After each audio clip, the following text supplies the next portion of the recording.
ప్రభు అయిన యేసు క్రీస్తు నామంలో మీ అందరికి వందనములు. హల్లెలూయా, హల్లెలూయా. మనము వాక్యంలోకి వెళ్దాము. లోకాసు వార్త 1వ అధ్యాయము 26 నుంచి 32 వచనాల వరకు మనం ఈరోజు ధ్యానిద్దాము. 6వ నెలలో గాబ్రియేలును దేవదూత గలిలయలోను నజరేతను ఊరిలో 6వ నెలలో గాబ్రియేలును దేవదూత గలిలయలోని నజరేతను ఊరిలో దావీదు వంశస్థుడైన యేసేపును ఒక పురుషునికి ప్రదానము చేయబడిన దావీదు వంశస్థుడైన యేసేపునకు ఒక పురుషునికి ప్రదానము చేయబడిన కన్యక యొద్దకు దేవుని చేత పంపబడెను. ఆ కన్యక పేరు మరియా. ఆ కన్యక పేరు మరియా. ఆ దూత లోపలికి వచ్చి ఆమెను చూచి ఆ దూత లోపలికి వచ్చి ఆమెను చూచి దయాపాత్రాలా నీకు శుభము, నీకు శుభము, నీకు తోడై ఉన్నాడని చెప్పెను. ప్రభువు నీకు తోడై ఉన్నాడని చెప్పెను. ఆమె ఆ మాటకు బహుగా తొందరపడి శుభవచనము ఈ శుభవచనము ఏమిటో అని ఆలోచించుకొనుచుండగా దూత మరియా భయపడకుము, దేవుని వలన నీవు కృప పొందితివి, ఇదిగో నీవు గర్భము ధరించి కుమారుని కని ఆయనకు యేసు అని పేరు పెట్టెదవు. ఆయన గొప్పవాడై ఆయన గొప్పవాడై సర్వోన్నతిని కుమారుడు అనబడును. ప్రభువైన దేవుడు ఆయన తండ్రి అయిన దావీదు సింహాసనమును ఆయనకిచ్చను. హల్లెలూయా. దేవుడు ఈ వాక్ ద్వారా మనలందరితో మాట్లాడిన గాక ఆమేన్. ఇక్కడ మనము 6వ నెలలో గాబ్రియేలు దూత ఎవరి దగ్గరకు వచ్చింది? యేసేపునకు ప్రదానము చేయబడిన ఒక కన్యక దగ్గరకు వచ్చింది. ఇక్కడ ఆ కన్యక దగ్గరికి వచ్చి లోపలికి వచ్చి వెంటనే అంటుంది దయాప్రాప్తిరాలా అని అంటుంది. హల్లెలూయా. నీకు శుభము,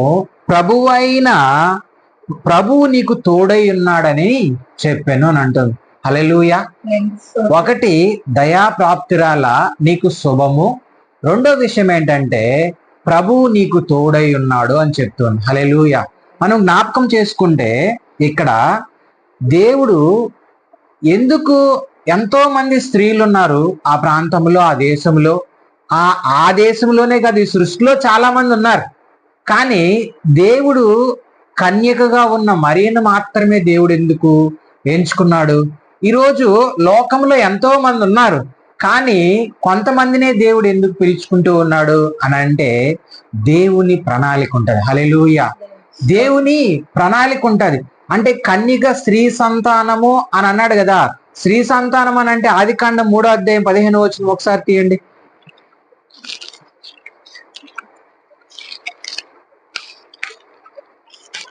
మరియు నీకును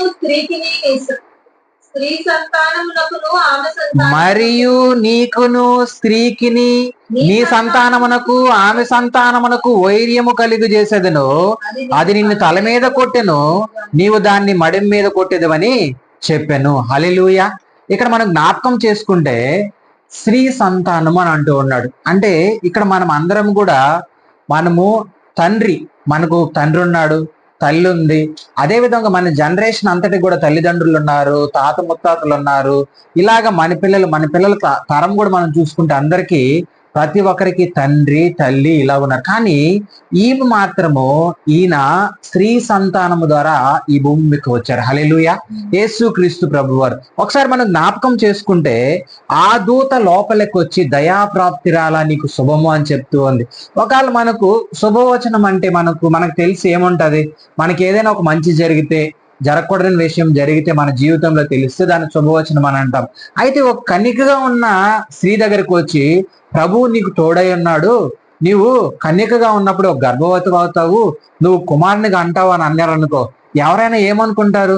అమ్మో, నాకు ప్రదానం చేయబడి ఉన్నది ఒక పురుషునికి, ఇంకా మేమిద్దరము ఏకం కాలేదు అయినా ఇలాంటి సిచ్యువేషన్ ఒకవేళ నాకు ఎదురుపడితే నేను ఈ సమాజంలో నేను ఎలాగ జీవించగలుగుతాను, నేను ఎలాగ ముందుకు వెళ్తానని చెప్పి ఒక ఆలోచన వస్తుంది. అయితే వెంటనే ఆమెకి ఎప్పుడైతే ఈ శుభవచనం ఆయన దగ్గరకు వచ్చిందో ప్రభు అంటూ ఉన్నాడు, ప్రభు నీకు తోడై ఉంటాడు అని చెప్తూ ఉన్నాడు. హల్లెలూయా. చూడండి, ప్రతి ఒక్క విషయంలో దేవుని తోడు అనేది మనకు చాలా అవసరం. కానీ ఇక్కడ ఈమెకి దేనికి తోడై ఉన్నాడు అని అంటే, ఈమె జీవితంలో అక్కడున్న స్త్రీలందరిలో కూడా దేవుడు ఈమెను ప్రత్యేకంగా ఏర్పాటు చేసుకున్నాడు. ఏర్పాటు చేసుకొని ఆ దూత వచ్చి ఈమె దగ్గరికి ఒక శుభవచనం అని అంటే, చూడండి, అది మనకు ఒకసారి మనం జ్ఞాపకం చేసుకుంటే, మనం ఎవరికైనా అలాంటి విషయం మనకు తెలిస్తే అది మనం శుభవచనం అనుకుంటామా? అనుకోము. ఎందుకనంటే ఆమె కన్నికగా ఉంది. ఒకవేళ కన్నికగా ఉన్న స్త్రీ, ఒక పురుషునికి ప్రదానం చేయబడిన స్త్రీ ఇలాగ గర్భవతి అయితే ఈ సమాజంలో ఎంతో మంది ఎన్నో రకాలుగా మాట్లాడుతూ ఉంటారు.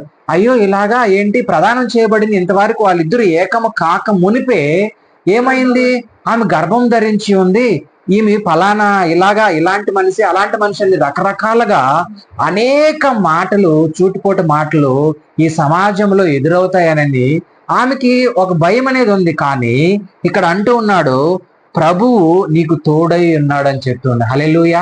దేవుడు తోడై ఉంటే ఎంత ప్రతికూలమైన పరిస్థితుల్లో ఉన్నా కూడా సరే దేవుడు దాన్ని అనుకూలంగా చేయగలుగుతాడు.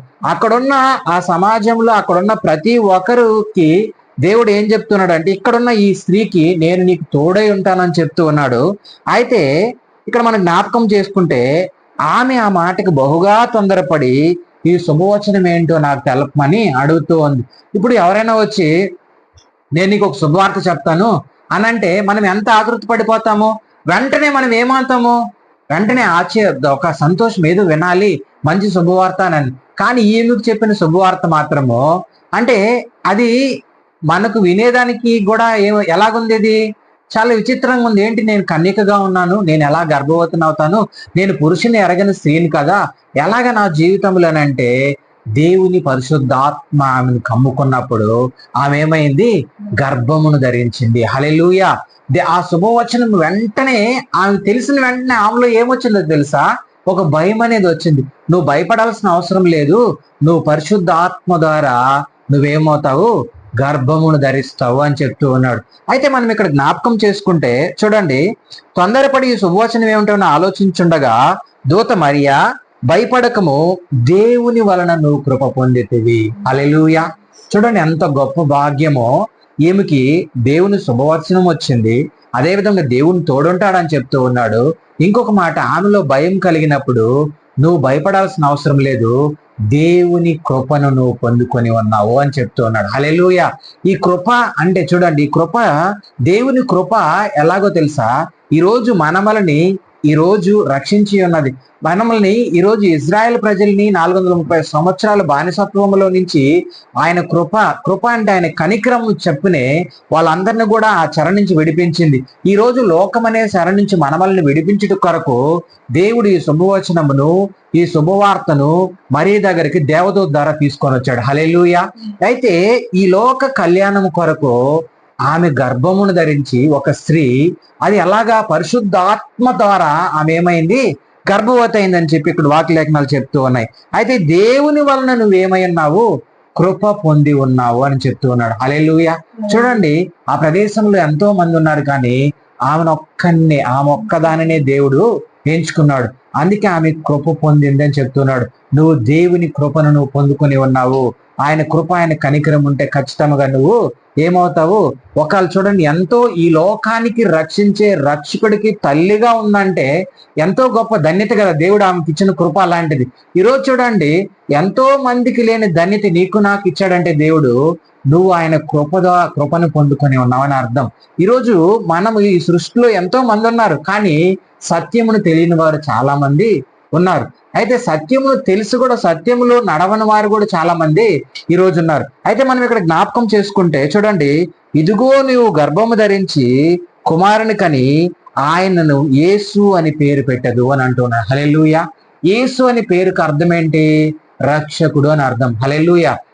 ఈ రక్షకుడు ఏం చేస్తాడనంటే చూడండి, మనమలని ఈ లోకములో నుంచి ఆయన మనమల్ని తప్పించేదానికి వచ్చాడు. ఎక్కడి నుంచి తప్పించేదానికి వచ్చాడు అంటే పాపము నుంచి, ఉగ్రత నుంచి, ఈ లోకం అనే చీకటి నుంచి మనల్ని కూడా మన జీవితంలో వెలుగును నింపుటకు యేసు క్రీస్తు ప్రభువారు ఆయన కన్యక గర్భమందు ఈ లోకంలో జన్మించడం అనేది జరిగింది. ఇక్కడ మనం జ్ఞాపకం చేసుకుంటే నువ్వు కుమారునికి ఆయన యేసు అని పేరు పెట్టదు అని అంటూ ఉన్నారు. హల్లెలూయా.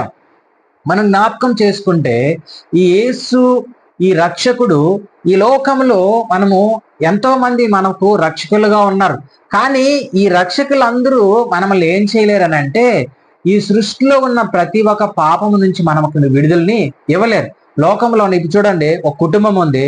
కుటుంబంలో యజమానుడు ఏం చేస్తాడు? కుటుంబాన్ని అంతా చాలా జాగ్రత్తగా ఏం చేస్తాడు? ప్రొటెక్ట్ చేసుకుంటూ అదే విధముగా ఆ కుటుంబాన్ని అంతా ముందుకు తీసుకెళ్ళిపోతూ ఉంటాడు. ఎందుకనంటే ఒక పెద్దగా ఉన్నవారు కావచ్చు, లేకపోతే ఆ కుటుంబంలో పెద్ద కుమారుడు కావచ్చు, ఆ కుటుంబాన్ని ఏం చేస్తుంది ఒక రక్షణ కవచం లాగా ఉండి వాళ్ళందరినీ ముందుకు నడిపిస్తూ ఉంటాడు. అయితే అదే విధముగా మన దేశం కావచ్చు, రాష్ట్రం కావచ్చు, చాలా ప్రాంతాల్లో ఉండే మన పోలీసు వ్యవస్థ కావచ్చు, అదే విధంగా సైనికులు కావచ్చు, ఇలాగ దేశం కాపాడుటకు, రాష్ట్రం రక్షించుటకు, ఇలాగా విలేజెస్ కావచ్చు, మండలాలు కావచ్చు, ఇలా ప్రతి ప్రాంతంలో కొంతమంది పోలీసులు ఉంటూ ఉంటారు. ఎందుకనంటే వీళ్ళు ప్రజలను దొంగల దగ్గర నుంచి కాపాడు కొరకు, నరహత్య జరగకుండా కాపాడు కొరకు, సైనికులు ఇతర దేశాల్లో నుంచి, పాకిస్తాన్ నుంచి, ఇలాగా కొన్ని దేశాల నుంచి మన ఉగ్రవాదులు రాకుండా వీళ్ళు ఏం చేస్తున్నారంటే రక్షణ కవచముగా మన దేశం కొంటూ ఉన్నారు. అయితే వీళ్ళందరూ ఏం చేయలేరని అంటే మన ప్రాణము నుంచి, మన పాపము నుంచి మనల్ని తప్పించలేరు. హల్లెలూయా. అయితే ఒక ఆయన మాత్రమే తప్పించగలరు. ఆయనే కన్యక గర్భమునందు పుట్టిన నజరేయుడైన యేసు క్రీస్తు ప్రభువారు మాత్రమే మన పాపములను క్షమించగలిగిన దేవుడు, మన పాపముల నుంచి తప్పించగలిగిన దేవుడు, చీకటి నుంచి మనల్ని ఆశ్చర్యకరమైన వెలుగులోకి నడిపించగలిగిన దేవుడు ఒక్కడే. ఆయన ఒక్కడే మనల్ని ఏం చేయగలుగుతాడంటే పాపము నుంచి తప్పించగలుగుతాడు. హల్లెలూయా. చూడండి, మత్తయి సువార్తలో 1:21 అనుకుంటాను. చూడండి, 1వ అధ్యాయము. ఆమె యొక్క కుమారుని కనను, తన ప్రజలను వారి పాపము నుండి ఆయనే రక్షించును గనుక ఆయనకు యేసు అని పేరు పెట్టెదను. హల్లెలూయా. చూడండి, తన ప్రజలను ఏం చేస్తాడంట? వారి పాపముల నుండి ఆయన ఏం చేస్తాడు? ఆయనే రక్షిస్తాడంట.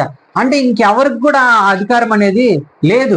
ఎవరికి కూడా దేవుడు అధికారం అనేది, తండ్రి తన కుమారుడికి మాత్రమే అధికారం అనేది ఇచ్చాడు. అయితే మనము ఈ అధికారము దేవుడు కొంతమంది ప్రవక్తలకు ఇచ్చాడు అనంటే రక్షించేది కాదు, వాళ్ళని సరైన మార్గంలో నడిపించాలనే ఉద్దేశంతో ఎంతో మంది ప్రవక్తలను, రాజులను, న్యాయాధిపతులను దేవుడు ఏం చేశాడు? ముందుగానే పంపించాడు. కానీ అది ఆ పాపం అనేది పరిహారం జరగాలనంటే కన్యసుతుడుగానే ఈ లోకంలోకి ఆయన శరీరధారిగా, కృపాసత్య సంపూర్ణుడుగా మన మధ్యలోకి వచ్చి నివసించాలి. ఎప్పుడైతే ఆయన మన మధ్యలోకి వస్తాడు ఈ లోకంలోనికి, ఈ లోకంలో ఉన్న చీకటి పోవాలన్నా, ఈ లోకంలో నుంచి పాపం నుంచి మనల్ని రక్షించాలన్నా ఆయన పరిశుద్ధుడుగా ఈ భూమి పైన పుట్టాలి. హల్లెలూయా. అందుకనే ఆయన తండ్రి ఈ లోకమును ఎంతో ప్రేమించి తన కుమారుణ్ణి ఈ భూమిపైకి పంపించాడు. అయితే మనం జ్ఞాపకం చేసుకుంటే ఇక్కడ ఎంతో మందికి లేని ధన్యత మరియమ్మకి ఇచ్చాడు. ఈరోజు ఎంతో మందికి లేని ధన్యత నీకు నాకు ఇచ్చాడు. ఈరోజు ఎంతో మందికి లేని ధన్యత అందరికి ఇవ్వాలని దేవుడు ఏం చేశాడంటే తన కుమారుని లోకానికి పంపించాడు. మనం ఒకసారి జ్ఞాపకం చేసుకుంటే యోహాను సువార్తలో అసలు మనము దేవుడు అంతకుముందు ఎక్కడున్నాడు? సరే, కన్యక గర్భమందు ఆయన ఈ భూమిపైకి వచ్చాడు. ముందు ఎక్కడున్నాడు అని అంటే మనము యోహాను సువార్త 1వ అధ్యాయం చూస్తే ఆది యందు వాక్యం ఉండెను, వాక్యము దేవుని యొద్ద ఉండెను, వాక్యమే దేవుడై ఉండెను. హల్లెలూయా. చూడండి, ఆది యందు ఏమైందంట? వాక్యం ఉంది. వాక్యము ఎక్కడుందంట? దేవుని యొద్ద ఉంది. వాక్యమే ఏమై ఉంది? దేవుడై ఉన్నాడు అని చెప్తున్నాడు. హల్లెలూయా. మనం జ్ఞాపకం చేసుకుంటే ఆయన చూడండి, ఆది యందు దేవుని యొద్దే ఉండెను, సమస్తం ఆయన మూలముగా కలిగెను, కలిగి ఉన్నది ఏది ఆయన లేకుండా కలగలేదు. ఆయనలో జీవముండెను, ఆ జీవము మనుషులకు వెలుగై ఉండవలనని ఆ వెలుగు చీకటిలో ప్రకాశిస్తుంది, కానీ చీకటి దానిని గ్రహించకుండా ఉన్నది. అంటే మనం జ్ఞాపకం చేసుకుంటే ఈయన శరీరధారిగా ఈ భూమిపైకి రాకముందు ఏమై ఉన్నాడు? వాక్యమై ఉన్నాడు. హల్లెలూయా. చూడండి, మన పితరులతో కావచ్చు, ఆదాం మొదలుకొని మనకు అబ్రహాం కావచ్చు, ఇస్సాక్, యాకోబు, మన ప్రవక్తలు కావచ్చు, మోషే, వీళ్ళందరితో కూడా దేవుడు వాళ్ళతో ఏమై ఉన్నాడు? వాక్యముగా ఉన్న దేవుడు, వాక్యంతో మాట్లాడుతూ వచ్చిన దేవుడు ఈరోజు ఆ పాపాన్ని పరిహరించడానికి తండ్రి లోకమును ఎంతో ప్రేమించి ఆదియందు వాక్యముగా ఉన్న దేవుడు ఆయన శరీరధారిగా కృపాసత్య సంపూర్ణుడుగా మన మధ్యకి ఏం చేశాడు? ఆయన తీసుకొచ్చాడు అన్నమాట. ఎవరు? తండ్రి. ఎందుకనంటే తన చిత్తమును నెరవేర్చుట కొరకు. హల్లెలూయా. తన చిత్తము ఏమైందనంటే ఈ లోకములో ఎందుకు పాపములోకి మనం ప్రవేశించాము, పాపం మనలో ఎందుకు ప్రవేశించింది అని అంటే ఆది యందు దేవుడు చెప్పిన మాటను అతిక్రమించిన అవ్వ, ఆదాము, అదే విధముగా వాళ్ళు దేవుడు చెప్పిన మాట ప్రకారం వినకుండా వాళ్ళు తినద్దండ పండును తిని వాళ్ళు ఆ దేవునికి ఏం చేశారంటే దూరం అయిపోయి పాపమునకు దగ్గరయ్యారు. హల్లెలూయా. దానివల్లే ఏమైందంటే ఆదాములో అవ్వములో ఏం ప్రవహించిందంటే సాతాన రక్తము, అదే పాపం అనేది వాళ్ళలోకి ప్రవేశించింది ఆ పండు తినడం వల్ల.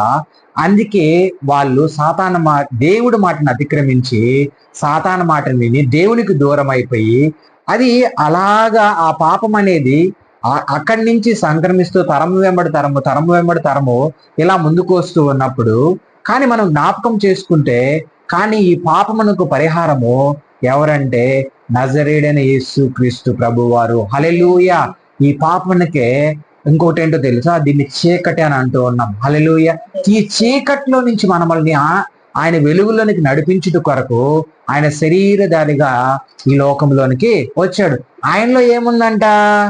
ఆయనలో జీవముండెను, ఆ జీవం మనుషులకు ఏమైంది? వెలుగై ఉండెను అంటూ ఉన్నాడు. హల్లెలూయా. ఆయన రక్షకుడుగా కన్యక గర్భమందు జన్మించి ఆయన ఎందుకు వచ్చాడు? ఆయనలో ఏముంది?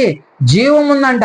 ఆ జీవం ఏం చేస్తుందంటే మనకు వెలుగై ఉంటుందని చెప్తూ ఉన్నాడు. హల్లెలూయా. ఈరోజు మనం జ్ఞాపకం చేసుకుంటే మన జీవితంలో చీకట్లో ఉన్న మనకు ఆయన వెలుగునివ్వటానికి ఆయన రక్షకుడుగా ఈ లోకంలోనికి వచ్చాడు.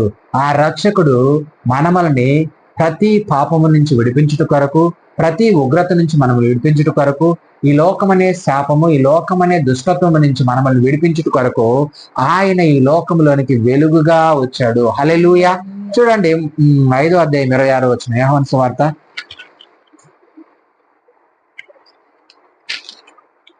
5:26. తండ్రి ఎలాగూ తనంతట తానే జీవము గలవాడై ఉన్నాడో అలాగే కుమారుడును తనంతట తానే జీవము గలవాడై ఉండుటకు కుమారునికి అధికారము అనుగ్రహించెను.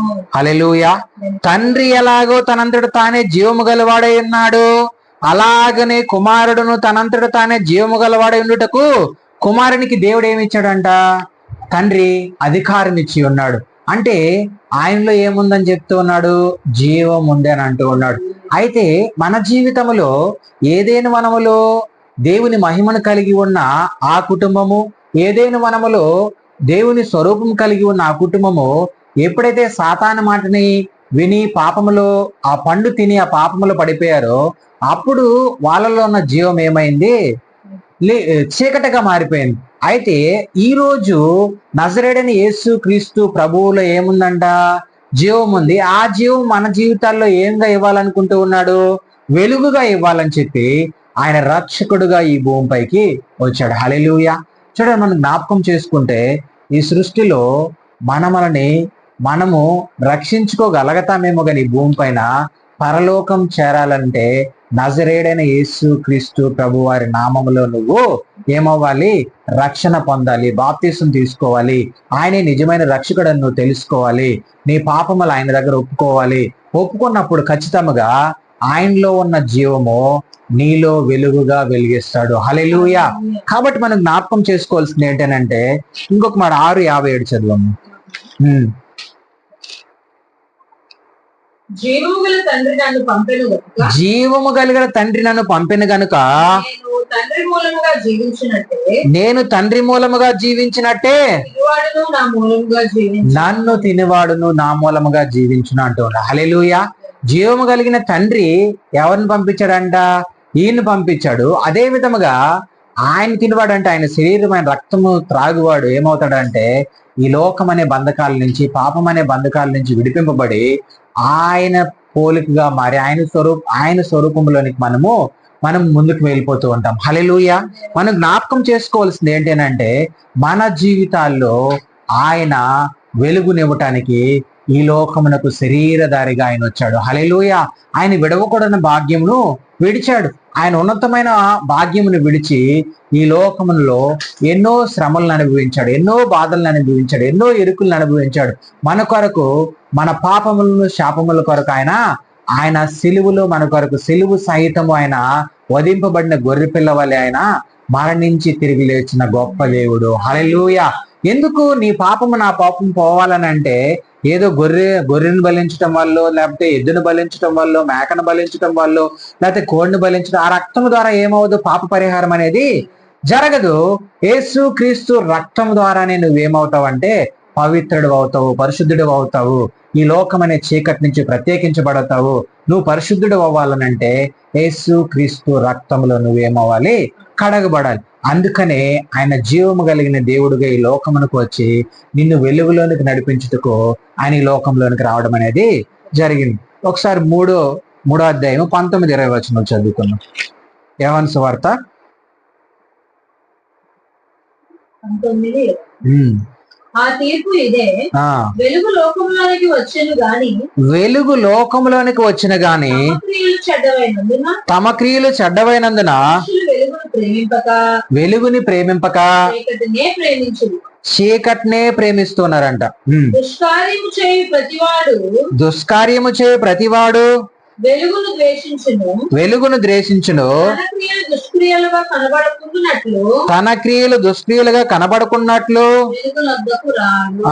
వెలుగునొద్దకు రాదు. సత్యవర్తనుడైతే తన క్రియలు దేవుని మూలముగా చేయబడి ఉన్నవని ప్రత్యక్షపరచబడినట్టు వెలుగు వద్దకు వచ్చినట్టు ఉన్నాడు. వెలుగు లోకంలోనికి వచ్చినది కానీ ఏమవుతుంది? దాన్ని గ్రహించలేకపోతూ ఉన్నారు మనుషులు. ఎందుకనంటే దేనికి అలవాటు పడిపోయి ఉన్నారు? చీకటికి అలవాటు పడిపోయి ఉన్నారు, లోకానికి అలవాటు పడిపోయి ఉన్నారు. లోక ఆశలకు, లోక అలవాట్లకు, లోక పద్ధతుల్లో అలవాటు పడిపోయి దేవుని సత్యములోకి నడవాలన్నా, సత్యముని వినాలన్నా, సత్యమును గ్రహించాలన్నా, సత్యములో ముందుకు వెళ్ళాలన్నా చాలా కష్టముగా భావిస్తూ ఉన్నారు. అయితే ఈ సత్యము మనల్ని ఏం చేస్తుందనంటే ఈ లోకము నుంచి ప్రత్యేకపరిచి మన జీవితాల్లో వెలుగునిచ్చి పాపంలో నుంచి విడిపించి పరిశుద్ధపరిచి సత్యమైన మార్గములో మనము నడిపించు కొరకే యేసు క్రీస్తు ప్రభు వారు శరీరధారిగా ఈ భూమిపైకి వచ్చారు. హల్లెలూయా. మనం జ్ఞాపకం చేసుకోవాల్సింది ఏంటంటే చూడండి, అది 12 అధ్యాయం 35-36 వచనాలు చదువు. యోహాను సువార్త.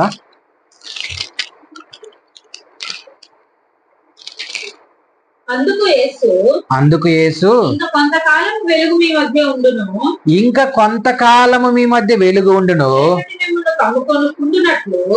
చీకటి మిమ్మల్ని కమ్ముకొనుకున్నట్లు మీకు వెలుగు ఉండగానే నడువుడి. చీకటిలో నడుచువాడు తాను ఎక్కడికి పోవచ్చున్నాడో ఎరుగుడు. మీరు వెలుగు సంబంధులగినట్లు మీకు వెలుగుండగానే వెలుగునందు విశ్వాసం ఉంచుడని వారితో చెప్పాను. హల్లెలూయా. చూడండి, వెలుగు ఉండగానే మనం ఏం చేయాలనంట? దానిలో నడిచేదానికి ప్రయత్నించాలి. ఎందుకనంటే చూడండి, దేవుడు మన దగ్గరికి వస్తూ ఉంటాడు. ఒక్కొక్కసారి ఎవరి ద్వారా ఒకరి ద్వారా ఆయన సత్యమును తీసుకొని సేవకుల ద్వారాను, విశ్వాసుల ద్వారాను మన దగ్గరికి తీసుకొచ్చినప్పుడు ఆ వెలుగును మనము గ్రహించాలి. ఆ వెలుగును మనం ఎప్పుడైతే గ్రహిస్తామో మనలో ఉన్న చీకటి ఏమవుతుంది? మన జీవితాల్లో నుంచి పారిపోతూ ఉంటది. కాబట్టి మనం జ్ఞాపకం చేసుకోవాల్సింది ఏంటంటే ఈ శరీరధారిగా ఉన్న దేవుడు మన మధ్యకు ఎందుకు వచ్చాడో తెలుసా? మనమలని ప్రత్యేకపరుచుకున్నట్టు కొరకు వచ్చాడు. హల్లెలూయా. మన కొరకు ప్రాణం పెట్టుట కొరకు వచ్చాడు. ఆయన మన జీవితములను బాగు చేయట కొరకు వచ్చాడు. మనకు సమాధానం ఇవ్వటానికి వచ్చాడు. మనమలని దేవునికి మనకు సంబంధం లేకుండా చేసిన సాతానుని తలను చితక్కొట్టి ఆయన ఉన్నతమైన స్థితిలో ఆయన ఈరోజు దేవుడు కురిపార్శ్వం కూర్చొని ఉన్నాడు. మరణించి తిరిగి లేచి మూడో రోజు పక్క ఆయన దేవుడు కురిపార్శ్వం కూర్చొని ఉన్నాడు. మనం జ్ఞాపకం చేసుకోవాల్సింది ఏంటంటే ఈరోజు ఈ సత్యమును మనము గ్రహించాలి. ఈ నజరేయుడైన యేసుక్రీస్తు ప్రభువారు నాకు రక్షకుడు, ఈయన తప్ప ఇంకెవరు నన్ను రక్షించరు, ఈ లోకం నుంచి నన్ను ఎవరు ప్రత్యేకపరచలేరు. ఇప్పుడు ప్రతి ఒక్కరూ ఒకరిని రక్షించుకోగలుగుతామేమో గాని పాపము నుంచి రక్షించలేరు. హల్లెలూయా. చీకటి నుంచి తప్పించలేరు, ఉగ్రత నుంచి తప్పించలేరు. పరలోకమునకు మార్గము నేనే మార్గము సత్యము జీవమునై ఉన్నానని ఆయనే చెప్తూ ఉన్నాడు. అయితే ఆ మార్గమును నువ్వు తెలుసుకోవాలి, ఆ సత్యమును నువ్వు తెలుసుకోవాలి. ఈ లోకంలో ఎంత సంపాదించుకున్నా, ఎన్ని కోట్లున్నా, ఎంత ఆస్తులున్నా, ఎంత కులము, ఎంత బలం ఉన్నా కూడా సరే నీకు రక్షణ భాగ్యం అనేది చాలా గొప్పది. అన్నిటికన్నా ఆ భాగ్యమును నువ్వు నేను సంపాదించుకోవాలి. అది లేకపోతే మన జీవితంలో వ్యర్థమే. ఎందుకనంటే ఈరోజు అన్నీ ఉన్న దేవుని రక్షణ లేకపోతే వేస్టే. అయితే మనము పుట్టేటప్పుడు ఏం తీసుకురాము, వెళ్ళేటప్పుడు కూడా ఏం తీసుకుని వెళ్ళలేము. కానీ సత్యమును నువ్వు తెలుసుకోవాలి. హల్లెలూయా. యేసుక్రీస్తు ప్రభు వారు తప్ప ఇంకెవరు నన్ను రక్షించలేరు అనే సత్యాన్ని నువ్వు ఏం చేయాలి, తెలుసుకోవాలి. ఎప్పుడైతే నీ జీవితంలో నువ్వు తెలుసుకుంటావో అప్పుడు నువ్వు లోకం నుంచి తప్పించబడతావు. హల్లెలూయా. ఈ చీకటి నుంచి నువ్వు తప్పించబడతావు. అయితే మనం జ్ఞాపకం చేసుకుంటే చూడండి, ఇంకొక మాట చదువుకుందాము. 2 కొరింథీయులకు రాసిన పత్రిక 4వ అధ్యాయం 6వ వచనం చదువు.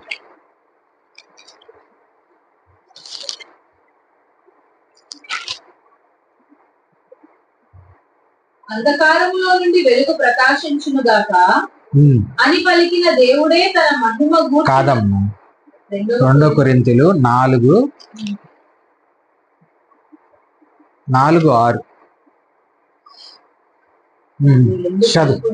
సరే. అంధకారంలో నుండి వెలుగు ప్రకాశించును గాక అని పలికిన దేవుడే, అంధకారములో నుండి వెలుగు ప్రకాశించును గాక అని పలికిన దేవుడే తన మహిమను గూర్చి జ్ఞానము యేసుక్రీస్తునందు వెల్లడిపరచుటకు మన హృదయముల్లో ప్రకాశించెను. హల్లెలూయా. ఆయన ఎక్కడ ప్రకాశిస్తూ ఉన్నాడు?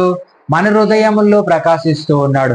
ఎప్పుడు నీలో ప్రకాశిస్తాడని అంటే, ఎప్పుడు నీలో చీకటిపై వెలుగు వస్తుందంటే యేసుక్రీస్తు ప్రభువారి మాటను నువ్వు విని, అది విని ఆయన మాటను విని నువ్వు గ్రహించి అది నీ హృదయంలో ఎప్పుడైతే నువ్వు ఉంచుకుంటావో, ఆ సత్యం అనేది నువ్వు ఎప్పుడైతే తెలుసుకుంటావో అప్పుడు నీ జీవితంలో ఆయన ముఖకాంతి ప్రకాశింపజేయబడుతుంది, ఆయన సత్యము నీలో ప్రకాశించబడుతుంది.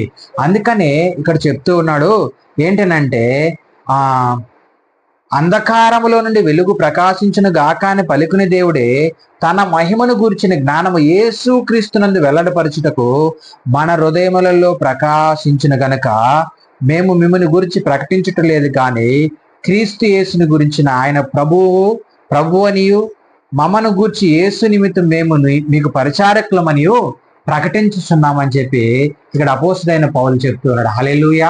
మనం జ్ఞాపకం చేసుకోవాల్సింది ఏంటంటే ఈ సత్యమును ప్రకటిస్తూ ఉన్నప్పుడు యేసుక్రీస్తు ప్రభువారు మీ హృదయముల్లో ప్రకాశించాలి. హల్లెలూయా. అదే సత్యమును మనం తెలుసుకున్నప్పుడు ఆ సత్యమును మన జీవితాల్లో ఏం చేస్తుందనంటే వెలుగుగా మన హృదయముల్లో ప్రకాశిస్తుందనంట. హల్లెలూయా. అందుకే ఇక్కడ అంటూ ఉన్నాడు ఏంటనంటే ఆయనలో జీవం ఉంది, ఆ జీవము వెలుగై ఉందని చెప్తున్నాడు. హల్లెలూయా. కాబట్టి మనం జ్ఞాపకం చేసుకోవాల్సింది ఏంటంటే ఆ వెలుగు చీకటిలో ప్రకాశిస్తూ ఉంది, కానీ చీకటి ఆ వెలుగును గ్రహించలేకపోతూ ఉంది. ఎందుకనంటే ఈ సత్యము తెలుసు, ఇది సత్యం అని తెలుసు, కానీ ఆ సత్యంలోనికి ఏం చేయలేకపోతున్నారు, రాలేకపోతూ ఉన్నారు చాలా మంది. ఎందుకనంటే కొన్ని విషయాల్లో బంధించబడిపోయి దేవునికి దూరంగా జీవిస్తూ ఉన్నారు. అదే సత్యం అనుకుంటూ ఉన్నారు, అదే సత్యం అనుకుని అందులో వెళ్ళిపోతూ ఉన్నారు. కానీ అన్ని సత్యం కాదు, కానీ దేవుని వాక్యమే సత్యమైనది. హల్లెలూయా. ఇది మన జీవితంలో సరిచేస్తుంది, బాగు చేస్తుంది. ఇది ఈ శరీరధారిగా వచ్చిన ఈ రక్షకుడు మనల్ని రక్షిస్తాడు. ఆయన మనల్ని పరలోకమునకు తీసుకెళ్ళగలిగిన సత్యవంతుడై ఉన్నాడు. హల్లెలూయా. మనం ఇంకో మాట మనం చదువుకుంటే చూడండి 9వ వచనం.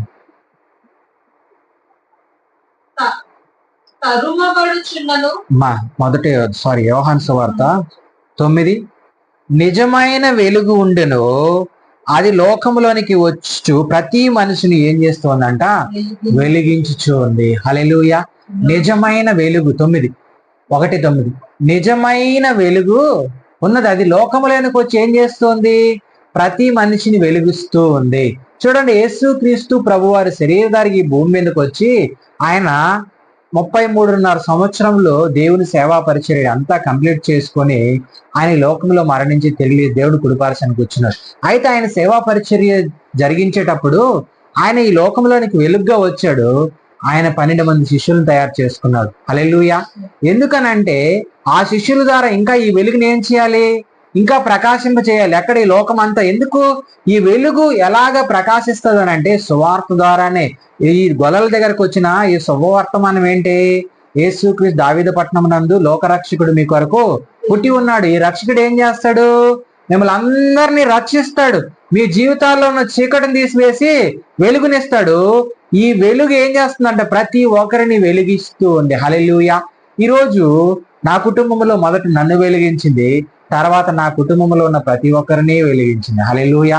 అదే విధముగా మనము కూడా ఏం చేస్తూ ఉన్నామనంటే వెలిగింపబడిన మనము అనేకులకు వెలుగుగా ఉండి సాక్ష్యం కలిగిన జీవితం కలిగి అనేకులను వెలిగిస్తూ ఉన్నామనంటే, వెలిగించడం అంటే దీపము కాదు, ఏదో మ్యాచ్ బాక్స్ వెలిగించడం కాదు, సత్యమును ఇతరులకు తెలిపి ఆ సత్యములో వాళ్ళని నడిపించడమే ఈ లోకంలో ఉన్న గొప్ప వెలుగు. హల్లెలూయా. అందుకని అంటూ ఉన్నాడు, నిజమైన వెలుగు ఉండెను. ఏ వెలుగు అంట? అంటే అబద్ధమైన వెలుగు కూడా ఉందని అర్థం కదా. అబద్ధమైన వెలుగు ఏంటి? సాతానుడు ఈ లోకంలో ఉన్న దాన్ని అంతా వాడు వెలుగుగా చూపిస్తూ ఉంటాడు మనకు. ఈ లోకంలో పాపమును మనకి ఏం చేస్తూ ఉంటాడు? ఇదే నిజమైన వెలుగు అంటాడు వాడు. కానీ అది నిజమైన వెలుగు కాదు, అది నిన్ను పరలోకానికి తీసుకెళ్ళలేదు. నిజమైన వెలుగు అంటే పరిశుద్ధాత్మ ద్వారా పుట్టినవాడు. హల్లెలూయా. నిజమైన వెలుగు అంటే కన్యక గర్భమందు పుట్టినవాడు. హల్లెలూయా. దేవుని ప్రణాళిక ఉన్నవాడు, ప్రవచనాలు కలిగిన వాడు, ఆయన ద్వారా ఉన్నది. ఆయన ద్వారా ఈ భూమి మీదకి నిజమైన వెలుగు అనేది వచ్చింది.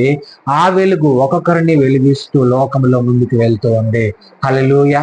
మనం జ్ఞాపకం చేసుకోవాలి. చూడండి, ఈ వెలుగు మనం పొందుకోవాలని అంటే అంత ఈజీగా మన జీవితంలోకి రాలేదు. ఆయన గొప్పవాడుగా ఉండి ధనవంతుడిగా ఉండి మన కొరకు ఏమయ్యాడు?